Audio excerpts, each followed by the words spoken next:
এতদিন তো বিকাশ থেকে শুধুমাত্র বিকাশের গ্রাহকগণই লোন নিতে পারতেন, কিন্তু এখন থেকে ব্যবসায়ীরাও বিকাশ থেকে লোন নিতে পারবে। মাত্র 1 মিনিটে সর্বোচ্চ 50,000 টাকা পর্যন্ত ইনস্ট্যান্ট লোন পাবে। বিকাশের মাধ্যমে গ্রাহকদেরকে লোন দেয় সিটি ব্যাংক, আর বিকাশের মাধ্যমে এই ব্যবসায়ীদেরকে লোন দিবে ব্র্যাক ব্যাংক। কিভাবে বিকাশের মাধ্যমে এই লোনটা নেবেন সেই প্রসেসটা তো আমি দেখাবো। আর আপনি যদি এই লোনের জন্য এলিজেবল না হন, কিভাবে এই লোনের জন্য এলিজেবল হবেন বিস্তারিত সকল তথ্যই জানবেন। এই লোনটা মূলত যারা বিকাশের মার্চেন্ট রয়েছেন তাদেরকে দেওয়া হচ্ছে। বিকাশ মার্চেন্টদের এই লোনের নাম হচ্ছে ডিজিটাল ন্যানো লোন। গত সপ্তাহ থেকে এই লোনটা দেওয়া শুরু হয়েছে এবং প্রাথমিকভাবে এটা একটা পাইলট প্রকল্প হিসেবে চালু করা হয়েছে, যেখানে 60,000 বিকাশ মার্চেন্টকে সিলেক্ট করা হয়েছে লোন দেওয়ার জন্য। সো এই লোনটা চালুর প্রথম 4 দিনের মধ্যে প্রায় 400টি লোনের আবেদন জমা পড়েছে এবং লাস্ট সোমবার পর্যন্ত প্রায় 1,500 বিকাশ মার্চেন্ট ব্র্যাক ব্যাংক থেকে মোট 1,57,00,000 টাকা ন্যানো লোন নিয়েছে। সো আপনি যদি কোনো ইমার্জেন্সিতে পড়েন বা কোনো ক্রাইসিসে পড়েন, তখন এই লোনটা নিয়ে কিন্তু আপনি সেই ক্রাইসিস মোমেন্টটা রিকভার করতে পারবেন। তো চলুন দেখি কিভাবে লোনের জন্য আবেদন করবেন এবং কিভাবে লোনটা পাবেন। যদি আপনি এখন এলিজেবল নাও হন, 1 মাস পরে বা 2 মাসের মধ্যে কিভাবে আপনি এলিজেবল হবেন সেই প্রসেসটাও আমি বলে দিচ্ছি। সো প্রথমে আপনার বিকাশ মার্চেন্ট অ্যাপে আপনি লগ ইন করে নেবেন। সো বিকাশ অ্যাপে লগ ইন করার পরে আপনি সার্ভিস সমূহ দেখতে পাবেন। এটা সব মার্চেন্টরাই দেখতে পাবে, তাদের জন্য এই অপশনগুলো অ্যাভেলেবল রয়েছে। কিন্তু যারা লোন পাবে, অর্থাৎ যে 60,000 মার্চেন্টকে সিলেক্ট করা হয়েছে, তাদের জন্য আরও নতুন একটা অপশন চালু হয়েছে, যেটা হচ্ছে আরও দেখুন। আপনি যখন এই অপশনটাই ক্লিক করবেন, তখন আপনি লোন নামের নতুন একটা আইকন দেখতে পাবেন। এটা কিন্তু সবাই এখনই দেখতে পাবে না, শুধুমাত্র 60,000 মার্চেন্ট যাদেরকে সিলেক্ট করা হয়েছে তারাই দেখতে পাবে। অন্য মার্চেন্টদের জন্য আস্তে আস্তে এটা অ্যানেবল করা হবে। সো এই লোন অপশনে ক্লিক করেই আপনি ইনস্ট্যান্ট 50,000 টাকা পর্যন্ত ব্র্যাক ব্যাংক থেকে লোন নিতে পারবেন। আপনি বিকাশের মাধ্যমে আবেদন করবেন, কিন্তু লোনটা আপনি পাবেন ব্র্যাক ব্যাংক থেকে।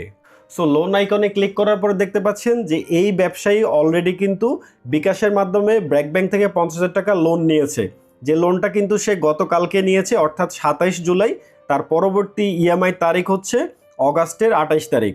সো বিকাশ মার্চেন্টরা কিন্তু এভাবেই সহজে কিন্তু লোন নিতে পারবে। কিন্তু আপনি যদি আপনার মার্চেন্ট অ্যাপ থেকে লোন অপশনে ক্লিক করেন, তখন আপনাকে এরকম একটা এরর দেখাতে পারে যে আপনি এখনও এই লোনের জন্য এলিজেবল নন। সো আপনি কি করলে এলিজেবল হবেন তার একটি ইনস্ট্রাকশনও কিন্তু বিকাশ থেকে দেওয়া হয়েছে। সো আমি ইনস্ট্রাকশনটা আপনাদেরকে একটু ডিটেল দেখাচ্ছি। এখানে বিকাশের কিছু ক্লিয়ার ইনস্ট্রাকশন রয়েছে, যে ইনস্ট্রাকশনগুলো যদি আপনি ফলো করেন তাহলে আপনি খুব দ্রুত সময়ের মধ্যে লোনের জন্য এলিজেবল হবেন এবং লোন নিতে পারবেন। শর্তগুলো কি? প্রথম শর্ত হচ্ছে কমপক্ষে 6 মাস স্থায়ী ঠিকানা সহ সক্রিয় বিকাশ মার্চেন্ট হতে হবে। অর্থাৎ আপনি যে বিকাশ মার্চেন্টটা নিয়েছেন সেটার বয়স 6 মাস হতে হবে। যদি 6 মাস হয় তাহলে আপনি এই লোনের জন্য এলিজেবল হবেন।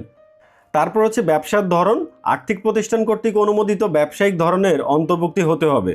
অর্থাৎ ব্যাংকগুলো যে যে ধরনের ব্যবসা প্রতিষ্ঠানকে লোন দেয়, আপনার যদি সেই ক্যাটাগরির বিজনেস হয় তাহলে আপনি অবশ্যই এই লোনটি নিতে পারবেন। বিকাশ মার্চেন্টরা লোনের জন্য এলিজেবল হওয়ার জন্য সবচাইতে যে গুরুত্বপূর্ণ পয়েন্ট সেটা হচ্ছে যে নিয়মিত বিকাশের মাধ্যমে লেনদেন করতে হবে। ব্যবসায় দৈনিক লেনদেন যত বেশি সম্ভব সেটা আপনার বিকাশ মার্চেন্ট অ্যাকাউন্টে নেওয়ার চেষ্টা করুন। অর্থাৎ এখানে আপনাকে অ্যাডভাইস করছে যে আপনার ডেইলি যে ট্রানজ্যাকশনগুলো হয়, অর্থাৎ আপনি যে সেল করেন সেটার এগেইনস্টে আপনি পেমেন্টটা ক্যাশে না নিয়ে আপনি বিকাশের মাধ্যমে পেমেন্ট নিন, তাহলে আপনি খুব অল্প সময়ের মধ্যে এলিজেবল হবেন। এবং গ্রাহককে নিয়মিত বিকাশের মাধ্যমে পেমেন্ট করতে উৎসাহী করুন।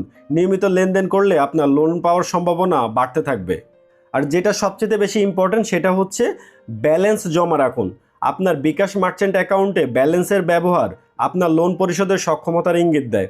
সাথে সাথে ক্যাশ আউট না করে বিকাশ মার্চেন্ট বা অন্য ব্যবসার চাহিদা, মোবাইল রিচার্জ, বিল পেমেন্ট ইত্যাদি পূরণের জন্য পর্যাপ্ত ব্যালেন্স বজায় রাখতে হবে। অর্থাৎ আপনার অ্যাকাউন্টে যদি ধরেন আপনি লোন পরিশোধ করার মতো আপনার ক্যাপাসিটি থাকে, সেটা কিন্তু আপনার যে বিকাশের ট্রানজ্যাকশন অ্যানালাইসিস করেই কিন্তু আইডেন্টিফাই করা হয় কাকে লোন দেওয়া হবে কাকে দেওয়া হবে না। সো আপনার যদি ধরেন ডেইলি 10,000 টাকা সেল হয়, আপনি পেমেন্ট 10,000 টাকা বিকাশে নিচ্ছেন, আবার দিন শেষে সে 10,000 টাকা ক্যাশ আউট করে ফেলছেন, তাহলে কিন্তু আপনার ব্যালেন্স জিরো। সো সবসময় যেটা চেষ্টা করবেন যে আপনার ডেইলি যেটা বিকাশে পেমেন্ট পাবেন তার থেকে আপনি 10 থেকে 20% আপনি অ্যাকাউন্টে রেখে বাকিটা আপনি ক্যাশ আউট করুন।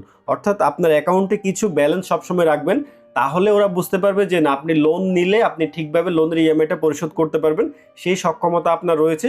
সেটা যখন তারা বুঝতে পারবে তখন আপনি এই লোনের অপশনটা দেখতে পাবেন এবং আপনি লোন নিতে পারবেন। আর আরেকটা যেটা বলেছে সেটা হচ্ছে ক্যাশ আউটের পাশাপাশি আপনি মোবাইল রিচার্জ করুন, বিল পেমেন্ট করুন, অর্থাৎ বিকাশের আদার্স যে সার্ভিস বা ফিচারগুলো রয়েছে সেগুলো আপনি নিয়মিত ব্যবহার করুন। এবং সর্বশেষ যেটা বলেছে সেটা হচ্ছে যোগ্যতার চেকলিস্ট। প্রতিদিন বিকাশের পেমেন্ট গ্রহণ করুন, গ্রাহকের সংখ্যা বৃদ্ধি করুন, অন্যান্য লেনদেন যেমন মোবাইল রিচার্জ, বিল পেমেন্ট ইত্যাদি বেশি বেশি করুন, আর অ্যাকাউন্টে ব্যালেন্স রাখুন। এই 4টা কাজ যদি আপনি নিয়মিত করেন, সেক্ষেত্রে আপনি 1 মাস বা 2 মাসের মধ্যেই কিন্তু আপনি দেখবেন যে আপনার লোন অপশন অ্যাভেলেবল হয়েছে এবং আপনি লোনের জন্য অ্যাপ্লাই করলে কিন্তু আপনি লোন পাচ্ছেন। সো প্রথমত আগে আপনাকে আপনার বিকাশের ট্রানজ্যাকশন বৃদ্ধি করতে হবে। সো যে কন্ডিশনগুলো দেওয়া হয়েছে এগুলো যদি আপনি ফিল আপ করেন, তাহলে কিন্তু ইজিলি আপনি বিকাশের মাধ্যমে ব্র্যাক ব্যাংক থেকে ইনস্ট্যান্ট 50,000 টাকা লোন নিতে পারবেন। ভিডিওটি ভালো লাগলে ভিডিওটিতে একটা লাইক করে চ্যানেলটা সাবস্ক্রাইব করে অনুরোধ রইল। ভালো থাকবেন, কথা হবে পরবর্তী নতুন আরেকটা ভিডিওতে। ধন্যবাদ।